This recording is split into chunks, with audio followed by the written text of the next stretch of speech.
예, 여러분들 이제 방문중학교 2학년 2학기 2회고사, 즉 기말고사 준비 동영상을 녹화할게요. 시험 범위가 조금 많습니다. 혼합물의 분리, 즉 우리는 먼저 순수한 물질의 특성들을 먼저 살펴보는 것까지가 1학기, 그러니까 2학기 1회고사 시험 범위였고요. 그 다음부터 혼합물의 분리를 공부했습니다. 혼합물의 분리, 그리고 일과 에너지 단원 상당히 내용이 많죠. 그리고 감각기관, 신경계까지가 여러분들의 시험 범위고, 시험이 끝난 다음에는 호르몬의 작용에 대해서, 즉 항상성과 호르몬의 작용에 대해서 공부할 겁니다. 그러면 이제 순수한 것과 섞인 것부터 시작해서 혼합물의 분리에 대해서 공부할 겁니다. 이번 파일은 시간이 조금 길 거고요. 순수한 것과 섞인 것, 끓여서 분리하기, 밀도 차이로 분리하기, 용해도 차이로 분리하기, 우리 주변의 혼합물. 시험 문제는 3문제에서 기억이 정확하지 않지만 한 6문제까지 나올 거예요. 각 단원별로 다 중요한 거니까 잘 알아둘 수 있도록 합시다. 순수한 것과 섞인 것이 무엇이냐? 우리가 먼저 전 단원에서 뭘 배웠냐면, 전소 단원에서 물질의 특성이 무엇인지를 배웠어요. 물질의 특성을 가지고 순수한 물질의 특성은 어떠한 특징이 있다를 공부했는데, 그 다음에 그러면 순수한 것과 섞인 것은 어떻게 다른지를 먼저 공부할 거예요. 그것이 바로 우리 교과서 284페이지에 있는 거예요. 먼저 이 세상에 있는 물질을 두 가지로 나눌 수가 있는데, 첫 번째 물질이 순물질이에요. 순물질을 나눌 수가 있고, 그 다음이 혼합물. 순물질은 순수하게 한 가지로만 되어 있는 거예요. 예를 들면 산소, 수소, 철 등등이 전부 다 순물질이에요. 우리가 어떤 거 하나만 말할 때 순물질이라고 해요. 하지만 혼합물은 무엇이냐? 혼합물은 두 가지 이상의 순물질이 섞여 있는 것이 혼합물이에요. 예를 들어서 우유, 흙탕물, 그 다음에 합금, 이런 것들은 두 가지 이상의 물질들이 섞여 있기 때문에 혼합물이라고 해요. 그러면 이제 혼합물도 나눌 수 있어요. 혼합물도 나눌 수가 있는데, 어떻게 나누냐? 잘 섞인 혼합물인 균일 혼합물과, 그 다음에 섞이긴 섞였는데 그러니까 조금 덜 섞였어요. 아니면 섞이긴 섞였는데 어디는 한 가지 물질이 많고 어디는 다른 물질이 많고 되는 불균일 혼합물로 나눌 수 있어요. 예를 들어보면 공기 같은 경우는 균일 혼합물이라고 할 수 있어요. 이유가 지금 이 교실 제가 녹화할 때 이 부분의 공기를 딱 채취하고 이 부분의 공기를 딱 채취했을 때 여기서 산소와 질소의 비율과 여기서 산소의 질소의 비율이 똑같아요. 사이다 볼게요.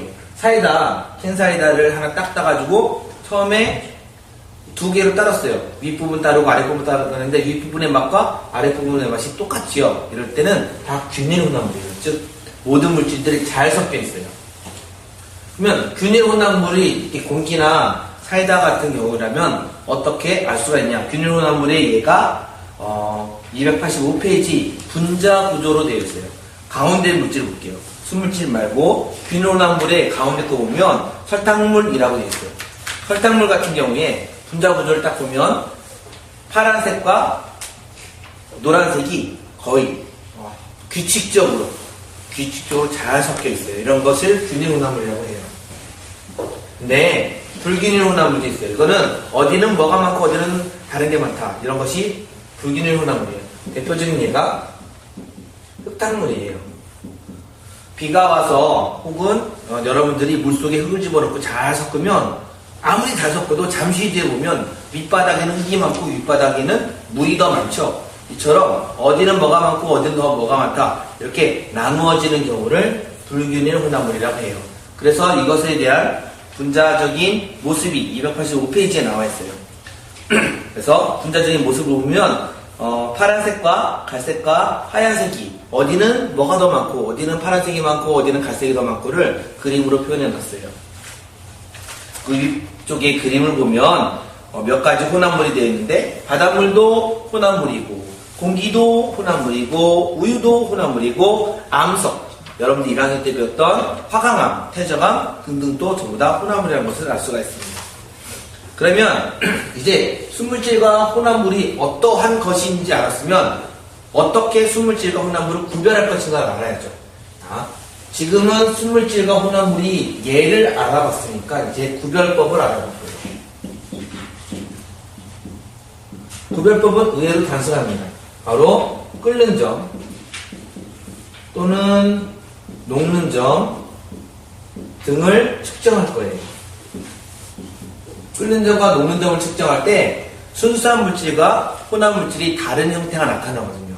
우리는 끓는 점이 무엇이고 녹는 점이 무엇인지를 2학기 초반에 배웠어요. 끓는 점이라 함은 물질이 내부에서 기화현상이 일어나는 것이고, 다음에 녹는 것은 고체가 액체로 되는 것의 그 온도를 측정한다고 말했는데, 그러한 온도가 어떻게 되냐? 보통 시간에 따라서 가열을 할 때, 가열 시간에 따라서 온도가 어떻게 변하는지 살펴봤을 때 이렇게 변해요. 즉 일정한 구간이 있어요.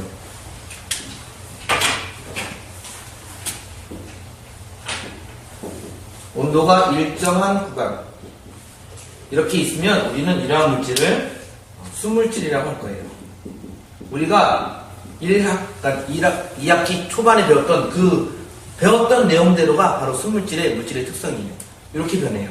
그런데 신기하게도 혼합물은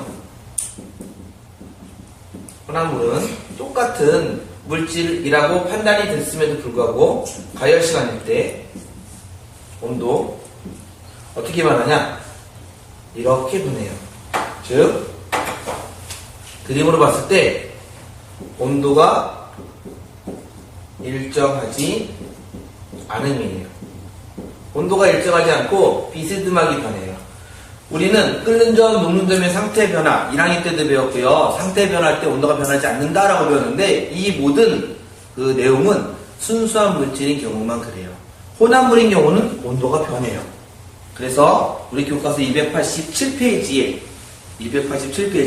하나 물이 얼은 점이라고 나와 있는데 이 물의 얼은 점도 마찬가지로 수평하게 나오면 물이고요. 그다음에 비스듬하게 내려가면 소금물이 되는 거예요. 소금물도 얼긴 얼거든요. 그래서 수평하다 순수한 물질이다. 비스듬한데 상태가 변한다. 그러면 혼합물이다 라고 여러분들이 이해를 하시면 순수한 물질과 혼합물은 구별까지 하는 거예요. 자, 잠깐 정리하면 순수한 것과 섞인 것, 즉 순수한 물질과 혼합물에서 이 세상은 순물질, 순수한 물질, 그 다음에 섞여있는 혼합물로 나눌 수가 있고, 혼합물은 잘 섞인 균열 혼합물, 약간 덜 섞인 불균열 혼합물로 나눌 수가 있습니다. 그러면 순물질과 혼합물을 어떻게 구별할까? 바로 끓는 점이나 녹는 점 등 물질의 특성을 살펴보는데, 특성이 일정하면 순물질이다. 특성이 변하면 순물질이 아니다 라고 여러분들이 알면 되겠습니다. 그러면 두 번째 내용이 끓여서 분리하기예요. 이제 혼합물이 무엇인지 알았어요. 이제 여러분들이 배우는 과정을 살펴보면, 공부할 과정을 살펴보면 전 시험 단원에서 물질의 특성이 무엇인지 공부한 거예요. 그런 다음에 순수한 물질과 혼합물이 무엇인지 어떻게 구별하는지를 공부했어요. 그런 다음에 혼합물을 분리하는 거예요. 어떻게 분리하냐? 순수한 물질로 분리하는 거예요. 혼합물을 왜 분리할까요? 먼저 목적을 살펴보면 우리는 무엇인가를 잘 사용하기 위해서, 예를 들어서 제가 빨간색 펜을 가지고 있는데 이 빨간색 펜을 만들 때 어떤 색깔 집어넣고 어떤 색깔 집어넣는데 그 색깔 집어넣는 것에 따라서 색깔이 조금씩 달라지겠죠. 이렇게 달라지는 것은 원하는 바대로서 무작정으로 만들면 상품 가치도 없고, 다음에 할 때마다 다르니까 이게 말이 안 돼요. 그래서 정확히 빨간색 1리터, 파란색 0.1리터 이렇게 정확히 구별을 해야 돼요. 그러려면 빨간색만 모아야 되고 파란색만 모아야 되겠죠. 근데 이 세상에 빨간색만 있고 파란색만 있는 게 없잖아요. 다 섞여 있거든요. 섞여 있는 것에서 순수한 물질들만 다 찾아내서 순수한 물질인지 확인해보고 혼합물인지 확인해서 순수한 물질만 다 찾아내는 거예요. 그래서 순수한 물질 모아두고, 순수한 물질 모아둔 다음에 우리가 원하는 조합으로 섞어서 사용하는 거예요. 그러면 섞어서 있는 것에서 순수한 물질을 얻어야 되니까 그 순수한 물질로 얻기 위해서 분리할 거예요. 혼합물을 분리한다는 뜻은 혼합물에서 순수한 물질을 얻는다는 거예요. 그래서 분리라는 단어가 있는데 얘는 혼합물에서 물리적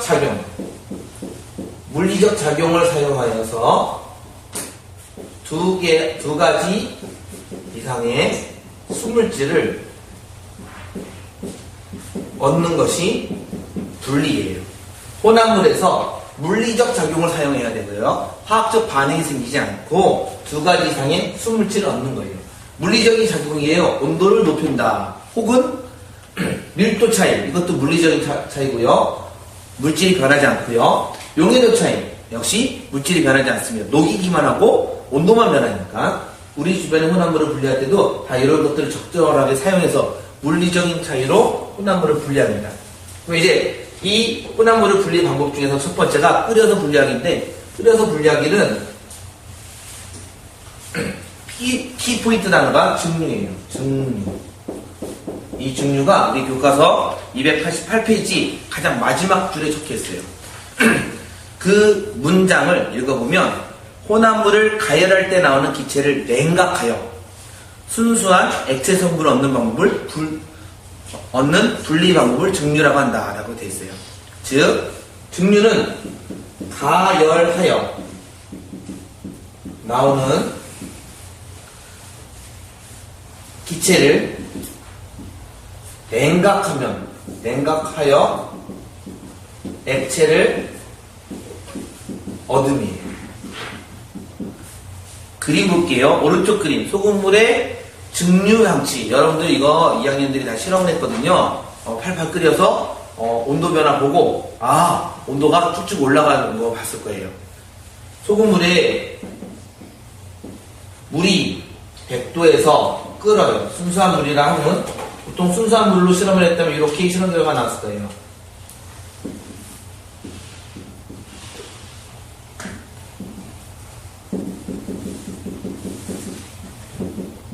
이렇게 실험 결과가 나왔을 텐데 여러분들 실험 결과는 어떻게 나왔냐?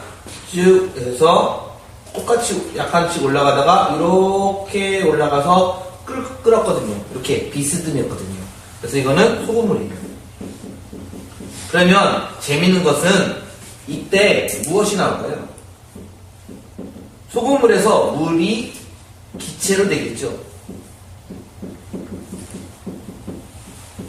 기체의 수증기로 될 거예요. 그러면 수증기는 288페이지 그림에서 보는 바와 같이 위로 올라가서 고무관을 타고서 내려갈 거예요. 그러면 찬물에 의해서 수증기가 다시 냉각이 되겠죠. 밖에 있는 물에 의해서 냉각돼서 액체인 물로 변해서 물을 얻는 거예요. 그러면 이러한 방법이 가열했죠. 가열해서 기체로 만들고요. 이 기체를 냉각시켜서 액체인 물로 만드는 방법을 증류라고 하는 거예요. 288페이지 왼쪽 그림 볼게요. 이 장치가 소주꼬리의 원리라고 적혀있어요. 교과서를 읽어보면 우리 조상들은 누룩으로 빚은 술의 순도를 높이기 위하여 증류 방법을 사용하였다라고 되어 있어요. 증류 방법을 사용했어요. 소주꼬리는. 그러면 아래 그림과 같이 장치하고 가마솥을 가열하면 기화한 술이 찬물이 담긴 그릇바닥에서 액화하여 소주꼬리의 이불통에 흘러나온다라고 되어 있어서요. 그러면 무슨 뜻이냐? 누룩으로 만든 이 밑에 있는 그림, 불 그림의 바로 위에 있는 그림은요, 그 술은 막걸리나 공동주나 그런 어른들이 마시는 술 중에서 탁주라고 하는 색깔이 노릇기리한 술이에요. 그런데 가열을 하면 물과 에탄올과 술의 향료 성분이 기화할 거예요. 기화해서 소주꼬리 속에서 기체로 되는데 그 위에 찬물이 담겨있는 곳에서 어떻게 되냐? 찬물이 담겨있으니까 냉각이 되겠죠. 냉각이 되면 그 액체가 모아져서 입을 따라서 나와서 청주, 좀 더 맑은 술이 나타나는 거예요. 이 청자가 맑다는 뜻이에요. 맑은 술이 나타나요.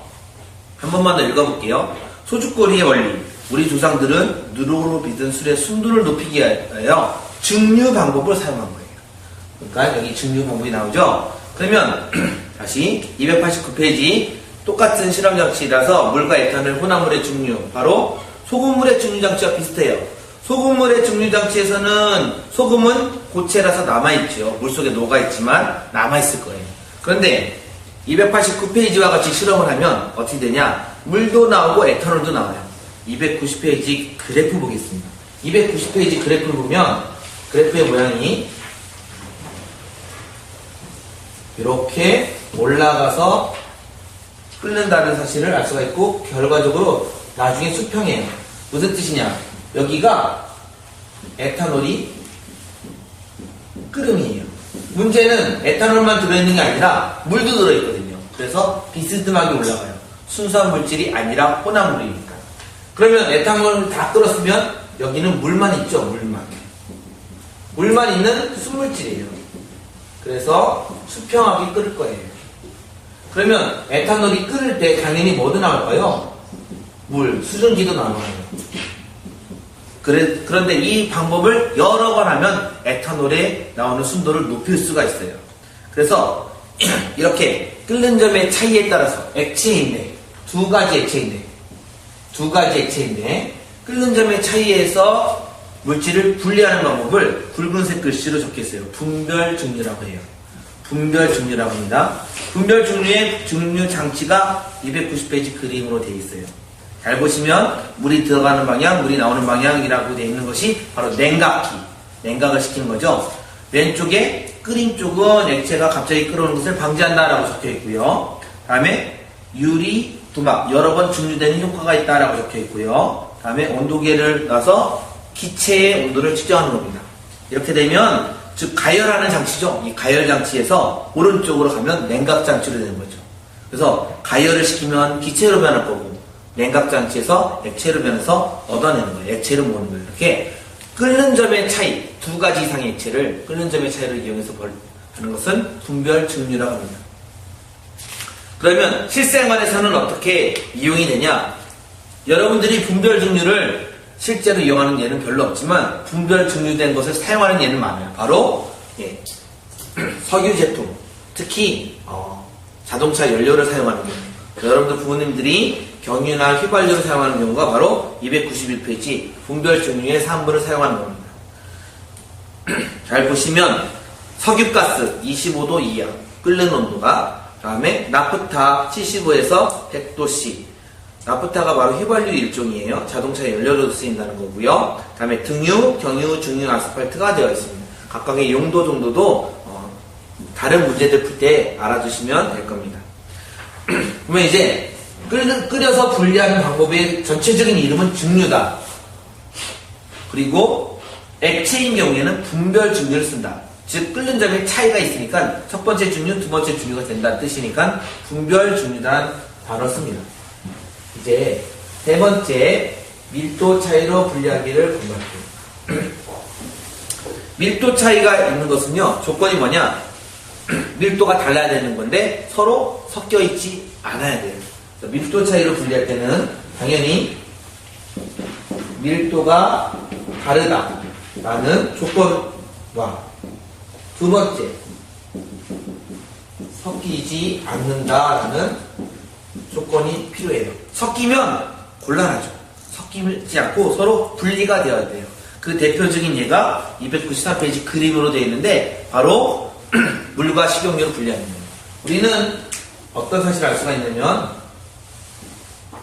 여기에 물 더하기 식용유다 라고 힌트를 주고, 어디가 물일까 어디가 식용유일까 라고 하면 이미 배웠어요. 밀도가 큰 것은 가라앉고 밀도가 작은 것은 뜬다. 섞이지 않을 때. 그리고 물과 식용유는 서로 안 섞인다. 그러니까 여기가 물이고요, 여기가 식용유라는 사실을 알 수가 있겠죠. 근데 이 상태에서 이거 분리하려면 당연히 숟가락으로 뜨겠죠. 숟가락으로 뜨는데 요 사이는 어떻게 뜰 거냐는 거예요. 요 사이는 숟가락 뜨기가 정말 애매하거든요. 어쩔 수 없이 물이 들어가거든요. 그래서 사용하는 장치가 바로 분별 깔때기예요. 교과서 293페이지에 있는 그런 장치 모양이 분별깔때기인데 이 분별깔때기는 중간에 3번 그림 볼게요. 사람이 손으로 만진 부분이 코크인데 이 코크 근처에 경계면이 올 때 딱 멈춰서 분리하는 걸 장치고 이 장치 이름이 분별깔때기입니다. 분별깔때기는 밀도 차이로 분리할 때 사용은 되고 밀도가 다르고 섞이지 않을 때 사용하는 장치입니다. 그러면 액체일 때는 분별깔때기로 해요. 그런데 우리가 이것을 일상에서 어떻게 사용하느냐? 바로 고체혼합물을 분리할 수가 있어요. 고체혼합물 밀도 차이를 이용해서 어떻게 분리하는지 볼게요. 밀도가 다른 플라스틱의 분리라는 가운데 실험을 보면 어떤 거냐?